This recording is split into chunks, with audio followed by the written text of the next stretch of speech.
Welcome back to Zero Gravity Live, your weightless weekly live stream where we get to hang out and talk about all things going on during the week. I'm Anthony Cusimano, your host today, joined by my absolute favorite people, Matt Price and Sterling Wilson. And before we get down to business, our audience, welcome. Firstly, want to know where you're coming from. So if you could, in whatever platform you're in, leave us a chat message letting us know where are you watching the stream from today. And while we all did this last week, I've got a little different activity we're going to kick off today. It's called What's in Your Office. Now, you can't see Sterling and Matt's office. Mine's a little bit of a nightmare. But I've asked our friends today to share something inside of their offices. So, Matt, what you got to show us today? Yeah, so I can give you a glimpse of my office. Here it is in all its wonder from my desk cam, right? But what I wanted to show you guys today is probably my favorite new tech gizmo. And I've used this once to create a couple shorts, and it has been phenomenal. This is the DJI wireless mic kit 2, the brand new version. So they've had an older version, a little bit different size case. This one is much harder composite. But what's really cool about this is you open it up, and if I can zoom in here to show you guys, there's a receiver you can see right in the middle, and then you have the two wireless mics. Now, you may notice right at the top, you see those little adapters. So you've got a Lightning and USB-C. Now, what's super cool about this, first off, the case is a charging case, so it'll recharge these mics and the actual controller multiple times over. They have crazy long battery life. I think it's something 14, 16, 18 hours, which is well beyond what you would ever need to hear me or anybody else ramble on and on about. But what I think is so cool about this is the versatility. So when you think about wireless mics, nothing new in the space. We've had wireless mics forever. But what really makes these unique is that receiver component, because not only can you plug that into, say, a computer, right? Let's say you've got a MacBook Pro or a PC with a USB-C port. You can plug in that little receiver. Now you have two wireless mics that will connect to that single receiver, which will be a single microphone to whatever you're streaming. So think about doing an interview. If you've got multiple people in a room and you're joining a Zoom or a Teams call, you can now have a lapel on each person and it sounds just as if you were in the room. What about an iPhone with the lightning adapter, or an iPad for that matter? You could literally plug that little thing into your iPhone and you could do an interview on your iPhone with multiple people and carry the whole thing in your pocket. It's like just the versatility of this thing. So you record local on each microphone, so you always have a backup. There's tons of internal storage. We talked about battery life is crazy, and just the versatility of them. They also come. I don't know if you noticed, but they come with a. It's not in this case. It's in my other case. They come with a dead cat attachment that literally just plugs on the top. And if you don't like that name, it's not literally a dead cat. It's not literally a dead cat, right? It's just for everybody out there. No, it's not really a dead cat. It's like a little fluffy windscreen, so you can wear them in the wind, like in windy conditions, and you don't get all that wind gust noise. So, I mean, the thing I don't know what it was. It was right around $300. Completely worth it. For what we do. Okay. Anthony and Sterling with content creation. This thing, to be able to drop this in your bag and fit in your pocket. I mean, it's a game changer. Love it. All right. And hey, shameless shout out. I think we're gonna have some videos on YouTube soon where we actually put that through its paces, right? Oh yeah, absolutely. Yeah, so check out the Object First YouTube channel, and you can see this thing happening in real time. Absolutely. Well, dang, that's quite a mic drop moment there. So first of all, as we mentioned last show, okay, fair. I actually did not mean that, but I'll be out in the field quite a bit. And so these types of things that we were actually discussing this a little bit offline, that the need for the two mics and getting that type of material to bring to you all to make sure it's clear, that's going to be key. I wish I had something as cool to share with you guys from my office, but today I chose something that's going to shock everybody out there. Literally going to shock no one out there, that I'm bringing up a mini motorcycle on my call today. This is what I'm sharing that's super cool in my office. I know. But why is it so cool? This is actually the last race bike, actually not this one, the life-size model version is the last race bike that I raced motocross on. And why is that also super cool? Is I'm actually working on bringing that life-size model to offer as a piece of art in my home. So hopefully I'll do on a future one of these the Zero Gravity podcast or the Zero Gravity webcasts that I'll be able to show you the actual bike behind me. Yes. Object first glory. So more to come on that. Well, that's where you need the dead cat on the wireless mic. You can just do a ride on the bike and talk to us streaming. I love it. There you go. There's got to be a better name than Dead Cat. Dead cat, right? Speaking of dead cats, it's almost Valentine's Day, and I've got a great gift for all of your loved ones. In fact, I know everyone's chomping at the bit for a brand new Sega Genesis game made in 2019. That's right. This is a gift that was given to me recently, and it is legitimately a brand new 20-year-old game. This little developer spent time to learn the hardware, learn the software, and they created a console that has been long since out of print and a cartridge for it. It's pretty cool. It plays very nicely. I know all loved ones want to blast aliens on a 20-plus-year-old piece of hardware. What better way to spend your loved ones than to play some Xenocrisis on the old Sega Genesis? So is that a game made in 2019 that works on the old console? Is that what I'm understanding? You can even see the that's wild. The pins and everything. Way. That's next level. That's next level. Last time I played a Sega, I think it was the Olympics with the little pad that was on the ground and you had to run really fast. It's been a while. I think my last was Mortal Kombat. Anybody out there? Or if your last Sega Genesis, what was the game you played last? Test Your Might. Yeah. Test Your Might. What is it? Down, left, right, AB, back, or whatever.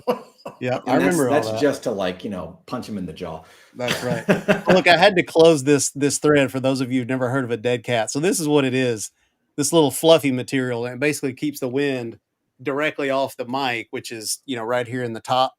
So super cool. Anyway, we're on the gaming consoles. I actually bought my kids. I had a proud dad moment the other day. Unfortunately, my wife's dealing with COVID right now, so we got to go do some Target shopping, and I bought them their first Nintendo Switch. Nice. And very first game we got. Any guesses? Super Mario Kart. Mario Kart, the best one. Yes. It's like, dude, they love that. I love it. I'll challenge your kids to Mario Kart, and we can see who's the true master of the kart, laying down the gauntlet. I was big into StarCraft and Warcraft in my gaming years. Heck yeah, it's classics. I love them.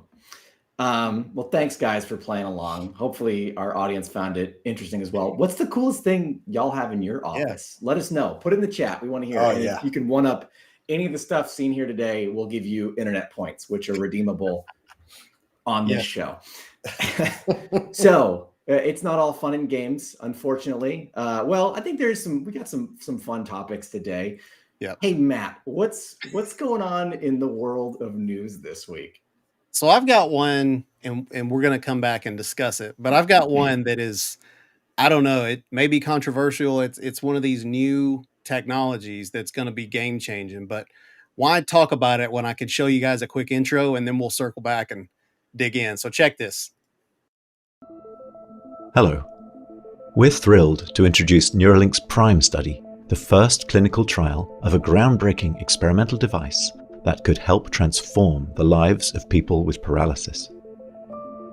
Imagine the joy of connecting with your loved ones, browsing the web, or even playing games using only your thoughts. This is made possible by placing a small, cosmetically invisible implant in a part of your brain that plans movements. The device is designed to interpret your neural activity so you can operate a computer or a smartphone by simply thinking about moving. No wires or physical movement are required. By participating in the PRIME study, you'd be helping to redefine the boundaries of human capability. If you've been living with quadriplegia from a spinal cord injury or with ALS, you may qualify for the PRIME study. We'd love to share more with you and get you on board. Visit our website today to learn more and to submit your application. We'll be supporting you with a dedicated team at every step on this revolutionary journey.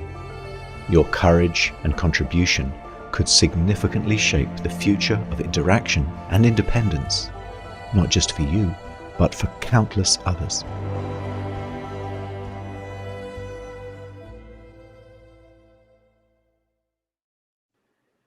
So I've Whew. seen this movie. Huh. Yeah. So one of the things why I wanted to touch on this is, last week we talked about the AR glasses, right? The Vision Pros. And, to me, you're not there yet, right? There's nothing that they're implanting in you, but it's close. You're just making hand gestures and you're looking where you actually want to interact with something. Mm-hmm. I thought this was, I'm an old Star Trek junkie. This is like data, next level, not data that we back up, but the cyborg data, from Star Trek. And it's like, I could see use cases of this, and I wanted to chat through some of this to get opinions, and hopefully you guys can chime in. So for me, if I was in one of those situations that the teaser video talks about, where like if you were, handicapped and you had an issue with movement, like motility, and there was a chance that this might allow you to control, artificial limbs, I could see that being at least intriguing, maybe not a beta tester, but once they have perfected it a little bit, I don't know if I'm going to implant anything in my head just to be able to control a computer. Somehow I made it 42 years and I'm just fine with the old fashioned keyboard and mouse, but I would love y'all's thoughts. And all I got to say is what happens when it's time to change the battery. Ugh.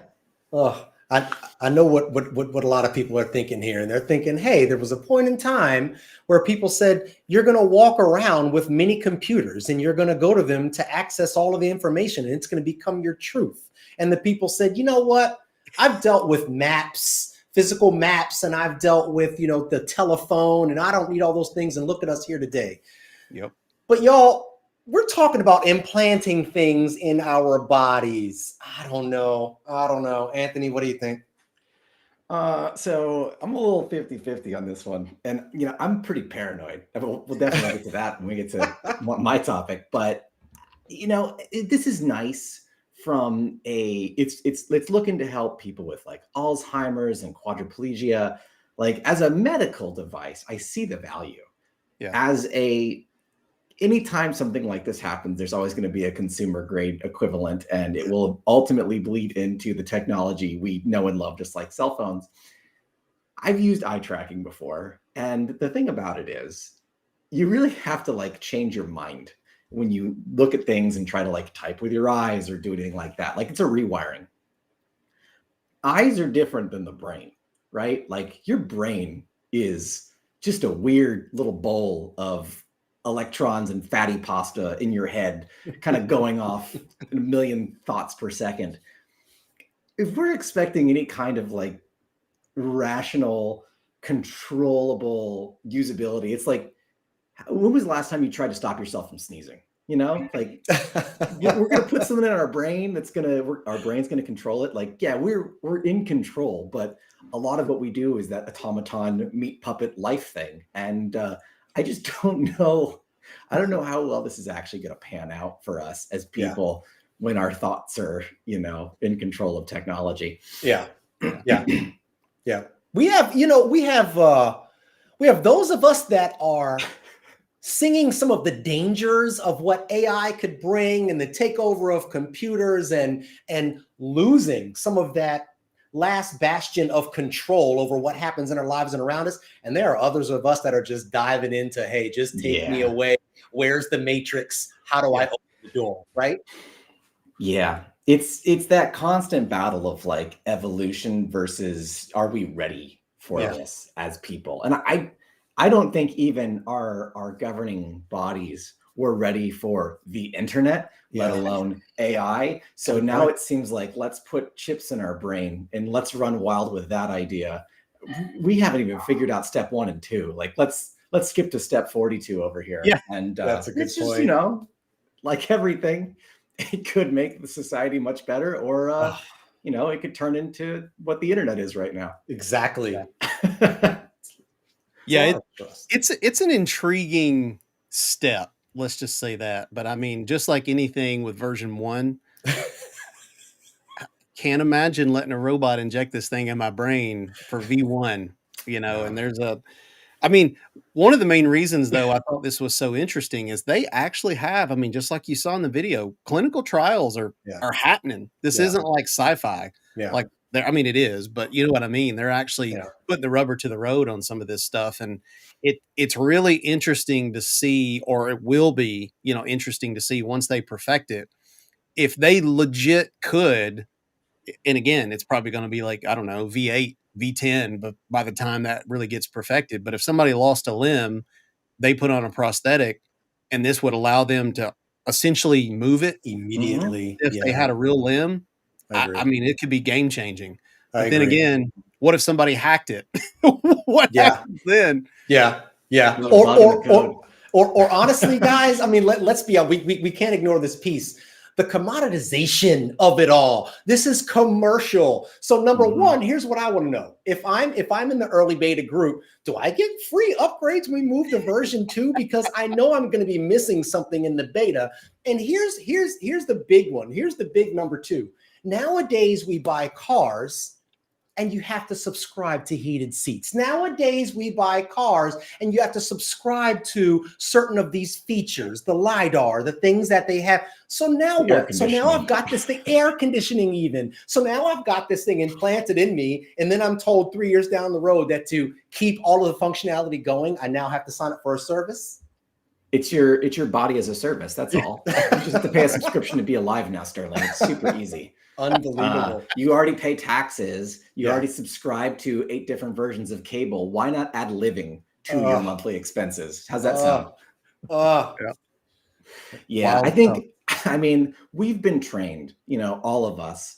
It doesn't matter how young or old you are. I think we've all got a level of skepticism and sort of this, our mind goes to dark places when we see new technology because we've just seen how technology has failed us. And we're going to continue to see that on this live stream.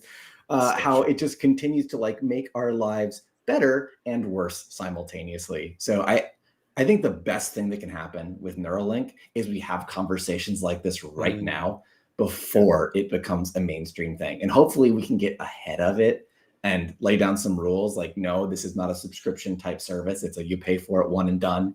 Yeah. You get LASIK, you get 2 times in your life, you could have LASIK done on your eyes. How many times do I got to swap out my Neuralink every time that there's the Neuralink X or the Neuralink S23, right? What's that do to us to have procedures like that done on our brain every couple of years for new revision? We got to get ahead of this now before we get into it. And then people suffer the consequences of not thinking things through. I couldn't agree more. Couldn't agree more. Well, thanks, Matt. That was horrifying. Bringing your sci-fi nightmares to life. Yeah, didn't think I'd have to deal with this existential horror today. Thank you. Sterling, what are you going to share with us this week? I mean, I wish I could be a little more positive, but imagine this. You're waking up in the morning. You just go to brush your teeth. Your toothbrush, it tells you a lot of things about how you're brushing your teeth, the style in which you're brushing your teeth, how your pearly whites are getting even pearlier. But then all of a sudden, now we find out it's actually sending data and causing a denial of data service. So a DDoS attack from these botnets. Now, point being here, this came out about a week ago. It was through Fortinet, and they actually backtracked from the story after creating this entire thing that they then said this story was actually made up. We're saying it could happen because this Internet of Things, we have our microwaves, we have our refrigerators, everything is connected to the internet. This could theoretically be one way that something could go after an attack and cause thousands in damage. So they backtracked and they said this was an esoteric story. It was not something real, but it really brings in the idea of what are we in for? We're sitting here and we're talking about our data landscape. We're talking about the security of our data today. We're talking about malware protection. What does this do to all of these devices that aren't even set up to be locked, to be stored? And these devices that are supposed to make our lives easier can now be used to cause millions in damages. What do you gentlemen think? Firstly, I love that this was like a scare. This is the kind of stuff we need, right? Like we need these kind of scares because, like I said before, we got to start thinking about the stuff before it happens. There you Is go. it plausible? Probably 100%. I think anything's plausible these days. Yeah. But from a conceptual standpoint, we don't think about our connectivity as a risk. And we'll continue this conversation into the next topic as well. But our inability to separate the fun of the internet and the world we live in now with the risk of everything we do on there and how that impacts us as both people and digital people that are comprised of our data. We have to be better about this. We really have to start considering my digital presence and the things I put out there and the things I use in my day-to-day life are linked very seriously with my financial information, my bank accounts, where I work, my work's bank accounts. Like all of this is connected now. And if we don't have the right security in between those points, bad things are going to happen. Agreed. So Matt, what do you think? Are you using automatic toothbrushes to get those pearly white? I was about to say, I'm thinking so hard. I'm surprised you guys don't see smoke coming over the top of my head. I feel like there must be a team of guys sitting around a table somewhere that says, "Oh, we got this product. Step 2 or question 2. Can we put Wi-Fi in it?" Like everything. Nobody inserts the question, does this need to be a smart device? Yes or no? Yes. Like to me, and I know different schools of thought, right? There's toothbrushes that vibrate to try to help, shake away tartar. I have one of those. It's got like a AA battery. It has no microphone. There's no smarts. There's no dock. There's not even a charging dock. It's when the battery's done, you throw the thing away. I don't even think you can change it. Yeah. But it's like, what type of data? It's a different school of thought because, like Anthony said, we have to start thinking about this because some devices can actually get data that's sensitive, like your health monitoring devices, the Aura Ring, even your phone, right? That's tracking things. But a toothbrush, I can imagine somebody trying to rip off data that a toothbrush is collecting. Well, this dude over here in the Southeast only brushed for 42 seconds. Like, to me, it's like that device doesn't need to be smart, but I feel like we've gone too far with so many of these IoT devices. It's just getting silly. We've stolen your teeth data, and we are going to sell it for $1 million unless you pay me. But to Anthony's point, it's not about the toothbrush. It's just about the vulnerability that just continues to grow, and it's infiltrating all these IoT devices, and some way more sensitive than others. That's a good point, Matt. And I think it really draws down to the point of this is a new world. Now we have to think about these types of attacks, the same way that in our work lives within Object First, we're actually talking about these new types of ransomware attacks where people really weren't thinking about this 3 to 5 years ago, right?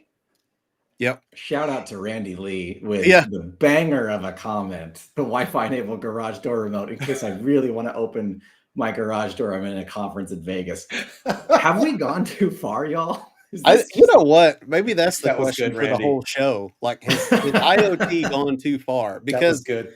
So first off, full disclosure, before we get to Anthony's point, I'm a huge smart home junkie. If anybody knows me, I'm an Apple HomeKit guy all the way. Like I've got over 100 devices that technically have an IP address in my house, which is absurd. Router.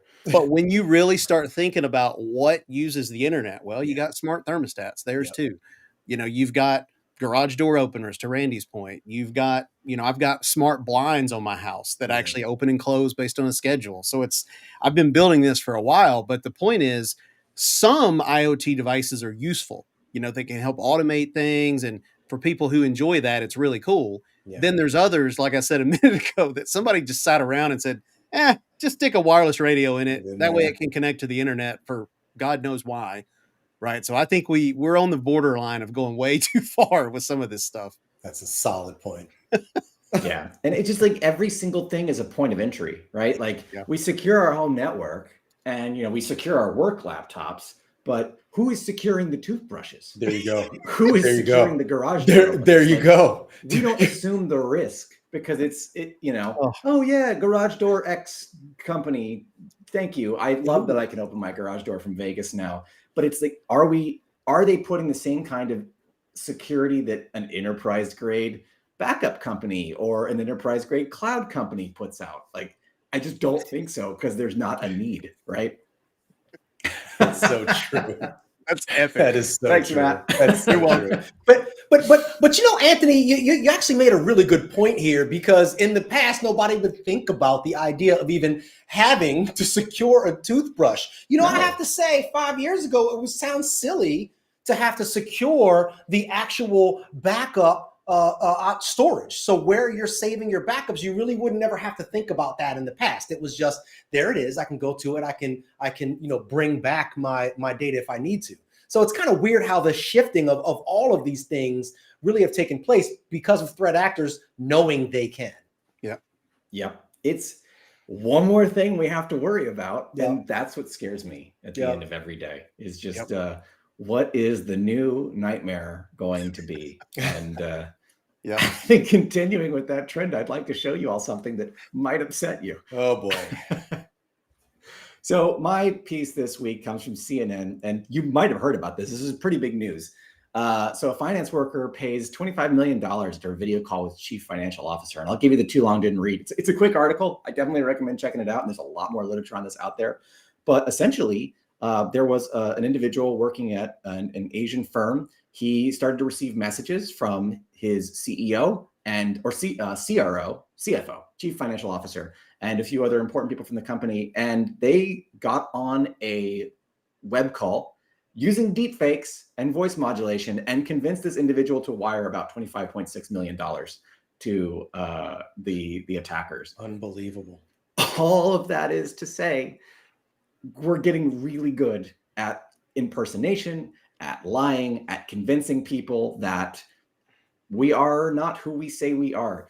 And keeping in trend with all the topics today, you know, I'm proud to report that now we have to worry about the Zero Gravity Live show, because I'm not actually Anthony. I'm an invader from another solar system. Like, this is scary, y'all. Yeah. We can't trust each other anymore. This Let is alone the next toothbrushes. Next level scary. This guy emptied a bank account because he thought he was talking to the right person. Is that what you just said? The right people. There were multiple people, all deepfaked, all completely playing the part. So it's like, this is not just a bad actor. This is a great actor who's got a mask. They've got the voice. They're playing the part so convincingly that this worker thought, like, I'm on the phone with my CRO, and it's my responsibility to wire this money to them. So I'm going to do it. And $25 million is no sneezable number. No, that's next level, man. You know, I've seen a lot of the AI, stuff that's going around impersonating people, and it's causing lawsuits and stuff, for false impersonation and things like that. But it reminds me of all the movies where, you have people mirroring somebody, like Face Off and different movies like that, where it's like, okay, I'm going to ask you a secret question that only you would know, that happened in our childhood, and it's not on the internet anywhere. Right. So answer it, and then I know it's you. I mean, are we getting to that point where you got to have like some super secretive thing to do the four eyes verification? Because, we talked about that pre-show, Anthony. This is a good opportunity to double down on the whole two key at the same time, four eyes verification. But what if the eyes are fake? Right? It's like, you got to have something else. Absolutely. What if they are using the toothbrush to get into your house? And once they're in your local network, they tap into your neural link. They start recording your thought patterns, right? So like, it's not just face, it's not just voice, it's thoughts. I know how Anthony thinks. I know he's a little bit neurotic and he makes strange jokes occasionally. I'm going to work that into my ultimate script. And now I'm going to message Matt and tell him to wire his entire bank account to me. Like, you can see how this all plays out. We're getting to a point of escalation where there's going to be parts on parts on pieces on parts and data recorded to then go out and do the attack. I mean, it's a lot of work, firstly. Like, this is no longer just easy money. This is the Ocean's 11 style job to stay employed. But it's really scary, because there is going to come a point when we can't trust our friends or our family are saying who they say they are. And to your point, Matt, it's just like the four eyes verification. It's just like what we've talked about on the previous episode. There has to be a better standard when it comes to how we think about security and trust with individuals. Yeah, you're absolutely right. And Matt, I get the four eyes reference there, buddy. I see you're rocking the glasses today. All right, I get that. Right. I get that. No, but you're absolutely right. And just the idea that, man, I've been talking about in our sort of the work world and our industry, zero trust, verification, letting people, education.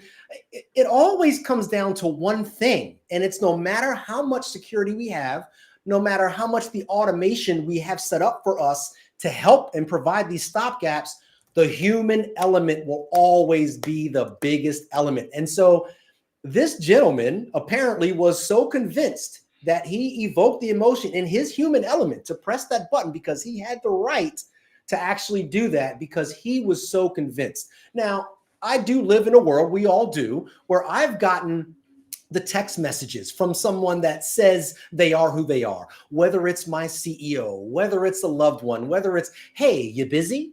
Hey, how's it going? Hi, cuz. We've gotten all these things, but that has a semblance of to it.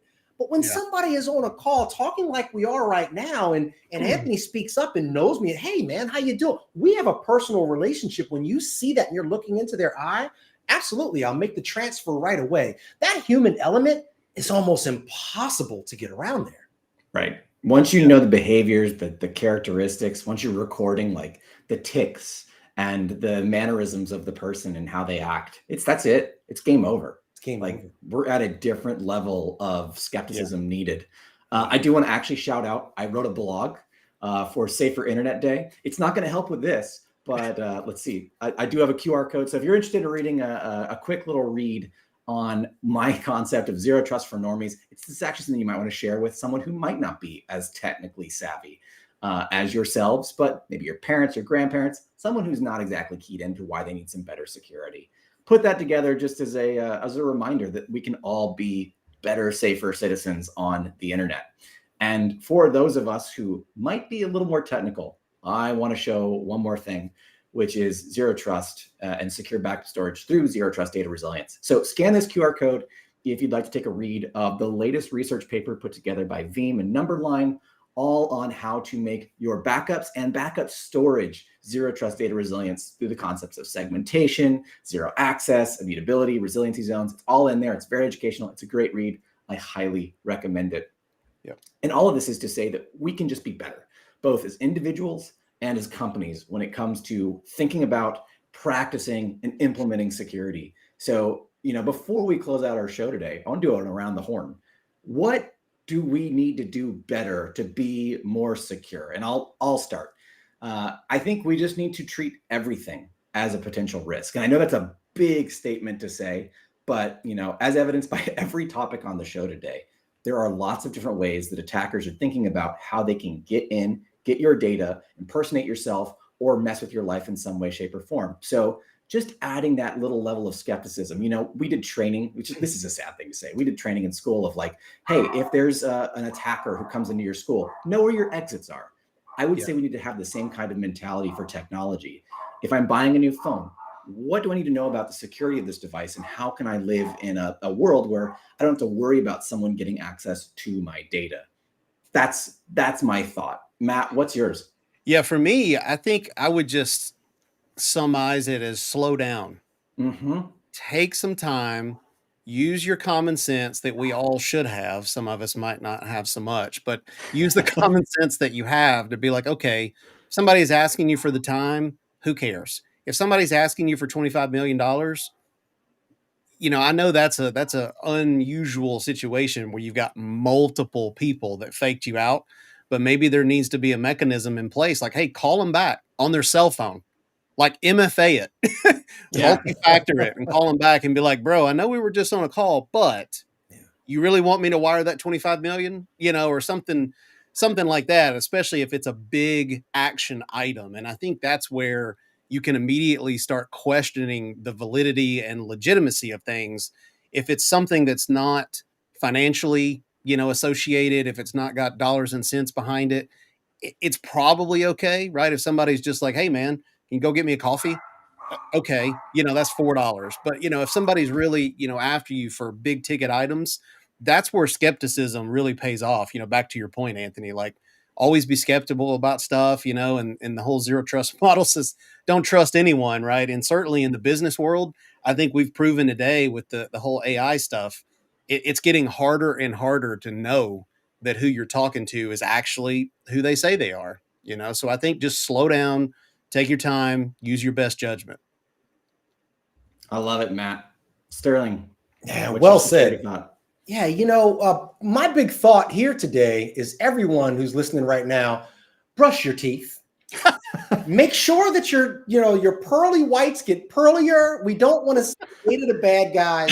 Just make sure that we're doing that. But while you're brushing your teeth, take a step back and actually question all the behaviors, the things that we used to do, how we used to go through our regular motions in life. Whether you are looking into why am I enabling Wi-Fi on this, or where am I putting my data, or who would be after it, or things like that. We just need to question where we are today and understand that this is not yesterday. There are new attack vectors. There's new technology that's here to make our lives better. But if we don't interact with it in the proper ways, we can see where it can go. I love it. My only takeaway, Sterling, was brush your teeth. Everything else you said sounded really nice, though. That was great.